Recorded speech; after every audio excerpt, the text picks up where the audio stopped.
Assalamualaikum warahmatullahi wabarakatuh. Perkenalkan, kami dari kelompok ketiga yang akan membahas bahasan materi ke-6, yaitu tentang kemiskinan dan strategi untuk mengatasi kemiskinan. Yang akan dibahas oleh anggota kelompok yaitu ada 5 orang. Yang pertama ada Neng Zahra Fahira, yang kedua ada Rahmi Rahma Silmiawati, yang ketiga ada Irsad Firdaus, yang keempat ada Rijal Tasdik, dan yang kelima Zidan Fatur Rahman. Oke, langsung saja kepada pembahasan yang pertama oleh saudari Ning Zahra Fahira. Yang pertama-tama adalah tentang definisi kemiskinan. Tidak mudah untuk mendefinisikan suatu kemiskinan karena kemiskinan itu mengandung unsur ruang dan waktu. Konsep kemiskinan pada zaman perang akan berbeda dengan konsep kemiskinan pada zaman merdeka dan modern sekarang ini. Demikian juga dari segi tempat, di mana dikatakan miskin atau tidaknya seseorang di negara maju akan berbeda dengan seseorang yang berada di negara-negara berkembang atau terbelakang. Contohnya di negara-negara Eropa, di mana dikatakan miskin jika seseorang tersebut tidak mampu membayar asuransi kesehatan, tidak memiliki telepon genggam, akses internet, dan lain sebagainya. Tentu saja itu akan berbeda dengan negara berkembang dan terbelakang. Bahkan di sebagian negara, kemiskinan justru ditandai dengan kelaparan, kekurangan gizi, ketiadaan tempat tinggal, mengemis, tidak dapat sekolah, tidak punya akses air bersih dan listrik. Definisi kemiskinan biasanya sangat bergantung dari sudut mana konsep tersebut dipandang.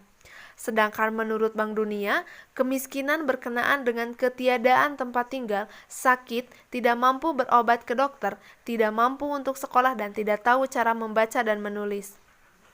Lebih sederhananya, Bank Dunia mengartikan bahwa kemiskinan adalah kekurangan yang sering diukur dengan tingkat kesejahteraan. Kemiskinan juga dapat dilihat dari standar hidup layak, artinya kita melihat apakah seseorang atau suatu keluarga mampu memenuhi kebutuhan pokoknya. Lebih lanjut diartikan bahwa kemiskinan adalah kondisi di mana tidak terpenuhi kebutuhan pokok atau kebutuhan dasar sehingga standar hidup yang layak tidak tercapai. Kebutuhan dasar yang dimaksud seperti makanan, pakaian, rumah, atau tempat berlindung, pendidikan, dan bahkan kesehatan.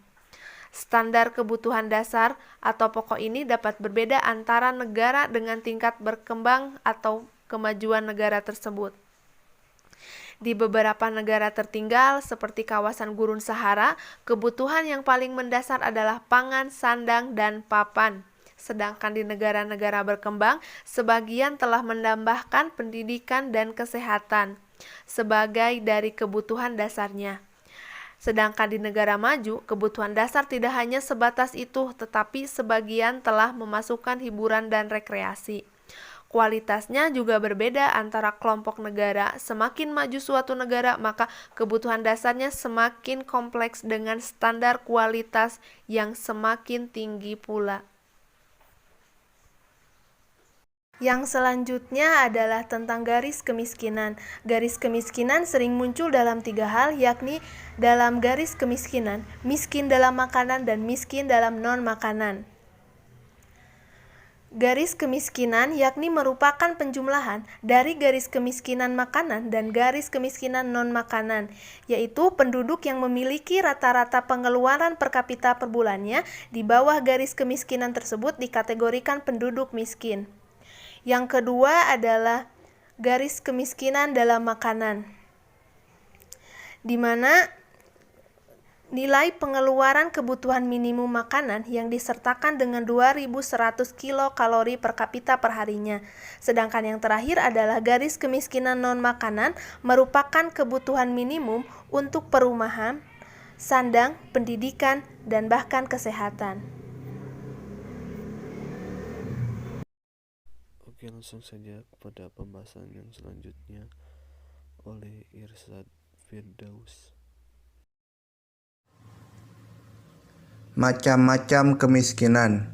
Kemiskinan jika dilihat dari sisi pendapatan dibagi ke dalam dua macam, yaitu yang pertama kemiskinan absolut. Terjadi apabila pendapatannya di bawah garis kemiskinan atau tidak cukup untuk memenuhi pangan, sandang, kesehatan, perumahan, dan pendidikan yang diperlukan untuk bisa hidup dan bekerja. Yang kedua, kemiskinan relatif. Seseorang tergolong miskin relatif sebenarnya telah hidup di atas garis kemiskinan, tetapi masih berada di bawah kemampuan masyarakat sekitar.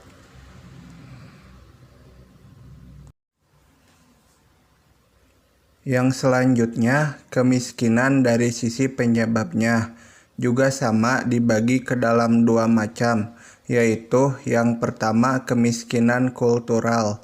Kemiskinan ini mengacu pada persoalan sikap seseorang atau masyarakat yang disebabkan oleh faktor budaya, seperti tidak mau berusaha memperbaiki tingkat kehidupan, malas, pemboros, tidak kreatif meskipun ada bantuan dari pihak luar.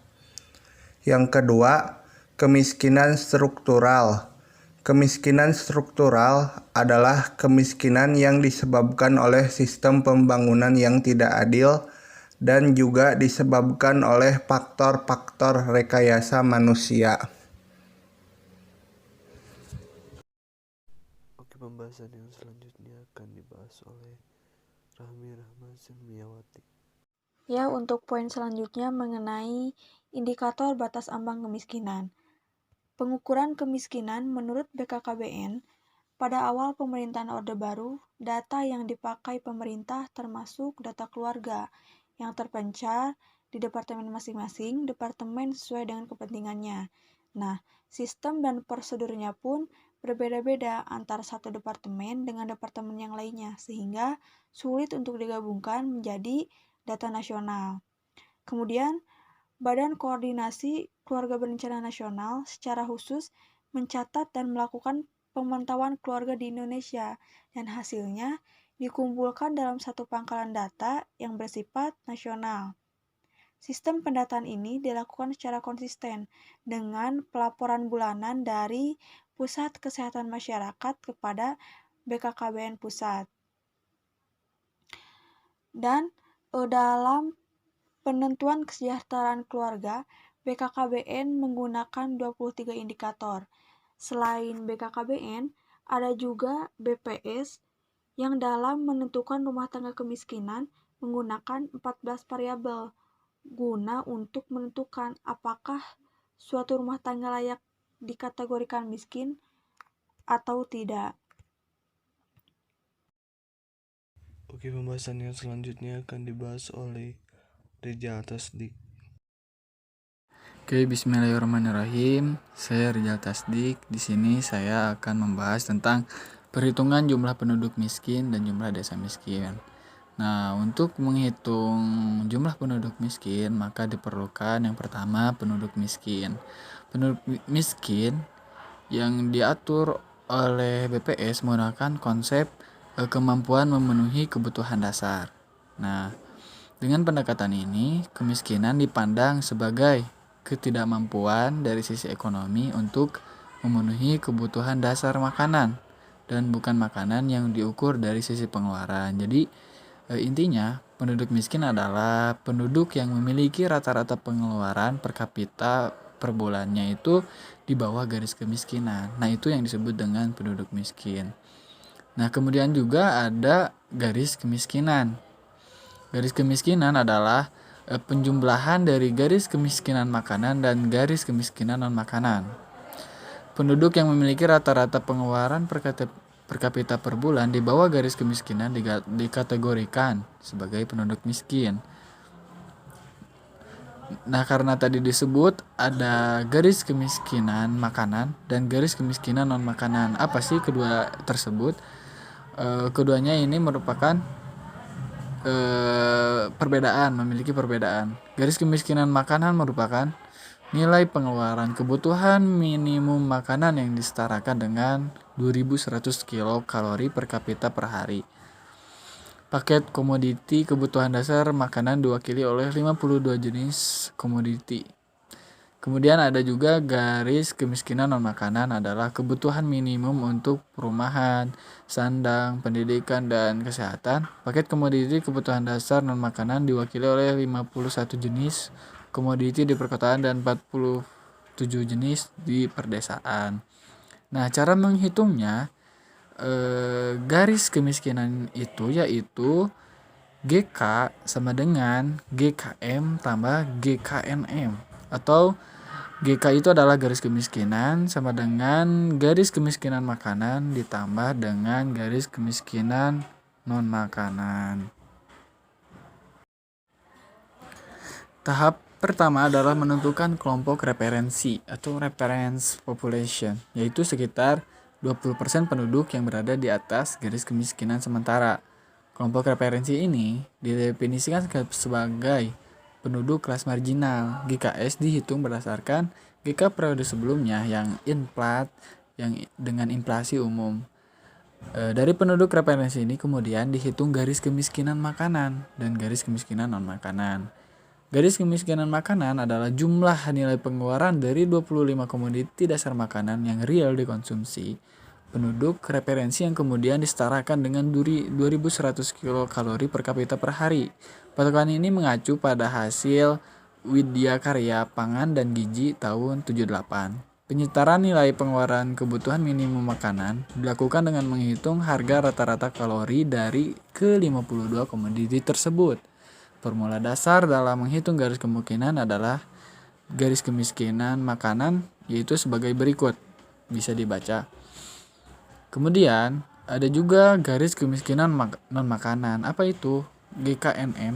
GKNM adalah penjumlahan nilai kebutuhan minimum dari komoditi-komoditi non-makanan terpilih yang meliputi perumahan, sandang, pendidikan, dan kesehatan.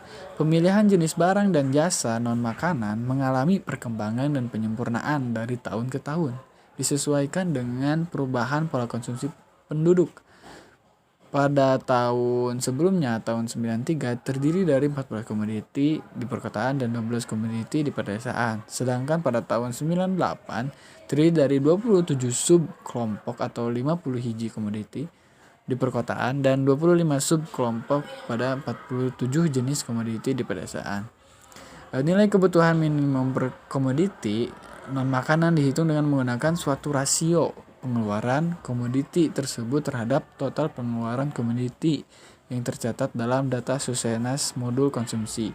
Rasio tersebut dihitung dari hasil survei paket komoditi kebutuhan dasar tahun 2004 atau yang disingkat dengan SPKKP yang dilakukan untuk mengumpulkan data pengeluaran konsumsi rumah tangga per komoditi non-makanan yang lebih rinci dibanding data Susenas modul konsumsi.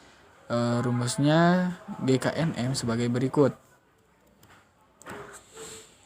Kemudian persentase penduduk miskin. Konsepnya yaitu adalah Head Account Index atau disingkat oleh HCIP0, adalah persentase penduduk yang berada di bawah garis kemiskinan. Perhitungannya yaitu sebagai berikut, bisa dilihat. Oke, pembahasan yang selanjutnya akan dibahas oleh Zidan Fatur Rahman. Oke, pembahasan yang selanjutnya yaitu strategi untuk mengatasi kemiskinan. Strategi dalam mengentas kemiskinan sudah dilakukan sejak lama, walaupun intensitasnya beragam sesuai dengan kondisi sosial ekonomi masyarakat. Upaya mengurangi penduduk miskin melalui pembangunan dirancang untuk memecahkan 3 masalah utama, yaitu pengangguran, ketimpangan distribusi, pendapatan, dan kemiskinan. Strategi pengentasan kemiskinan dari Bank Dunia mengalami perkembangan dari tahun ke tahun. Pada tahun 1950 dan 1960-an menekankan pada pembangunan fisik dan prasarana sebagai alat utama pembangunan.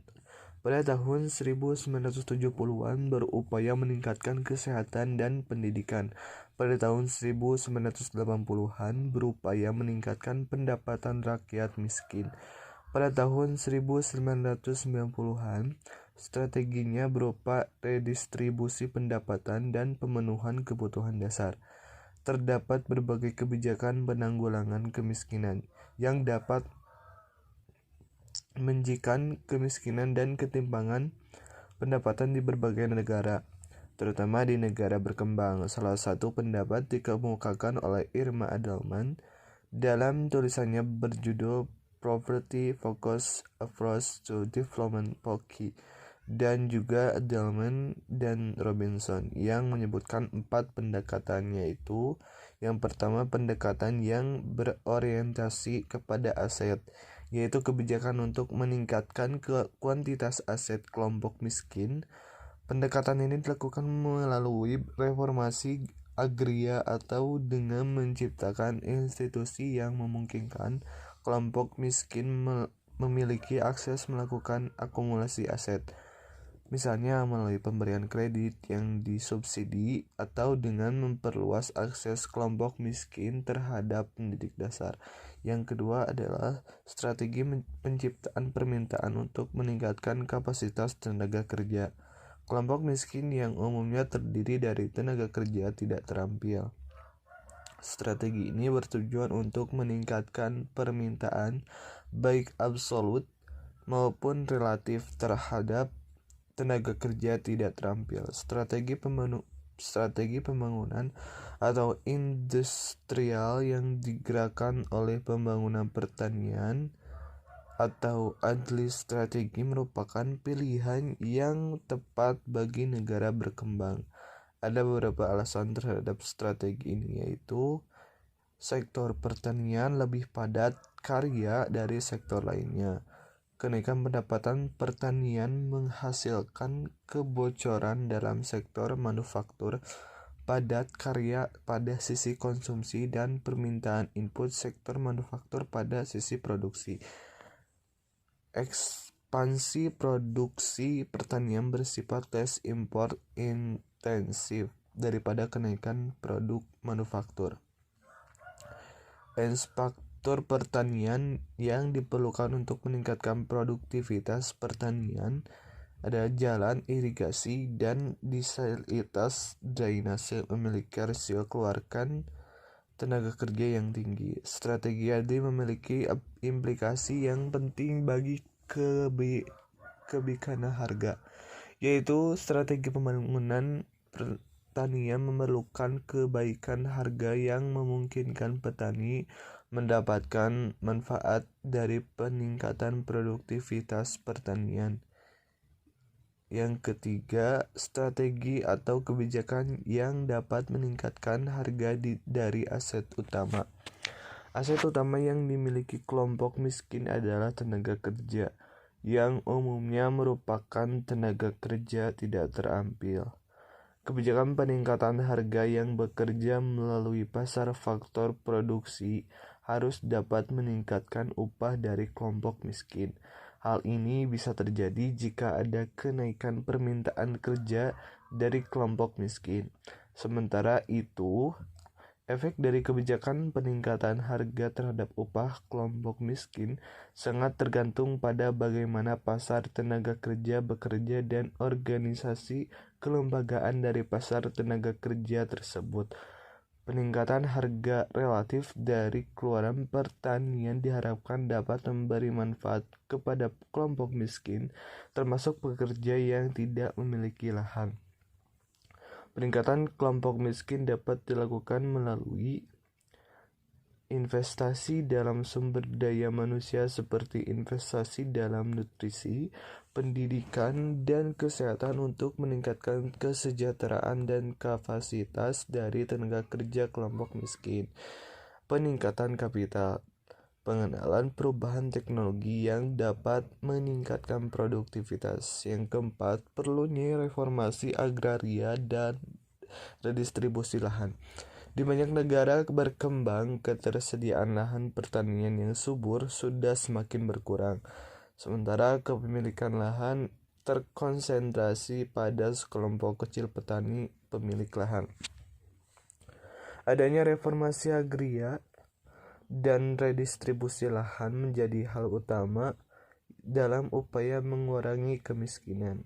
Yang kelima, permodalan dan perkreditan. Kelompok miskin mengalami kesulitan dalam mengakses sumber kredit dan permodalan, misalnya perbankan. Hal ini disebabkan karena prosedur yang rumit dan tidak tersedia jaminan. Program perkreditan dan permodalan khusus bagi kelompok miskin dengan persyaratan dan prosedur yang lebih mudah dan terjangkau seperti model Grameen Bank di Bangladesh perlu dikembangkan. Yang keenam, kebijakan peningkatan pendidikan dan pelatihan. Pendidikan dan pelatihan merupakan investasi modal manusia sangat penting untuk menghasilkan aliran pendapatan sepanjang waktu. Pendidikan dasar universal dan gratis merupakan cara penting untuk mendistribusi modal manusia kepada kelompok miskin. Angka partisipasi sekolah APS dasar yang tinggi memiliki korelasi kuat dengan pendapatan dan kelompok 40% penduduk terbawah. Kualitas pendidikan perlu dibarengi oleh peningkatan derajat kesehatan dan nutrisi penduduk, khususnya anak-anak di keluarga miskin agar mereka tidak terjerat kemiskinan lagi. Tour dan Smith menyampaikan bahwa transfer langsung dan subsidi sangat efektif dengan beberapa persyaratan, yaitu yang pertama, karena sumber daya terbatas sehingga harus dipastikan bahwa transfer dan subsidi diterima oleh mereka yang benar-benar membutuhkan. Yang kedua, penerima tidak tergantung pada bantuan, tetapi termotivasi membangun aset seperti pendidikan anak yang nantinya dapat mencegah anaknya tetap dalam kondisi miskin. Oke, sekian dan terima kasih pembahasan dari kelompok kami. Mohon maaf bila ada kesalahan. Ditutup dengan doa Rabbana atina fid dunya hasanah wa fil akhirati hasanah wa qina adzabannar. Wassalamualaikum warahmatullahi wabarakatuh.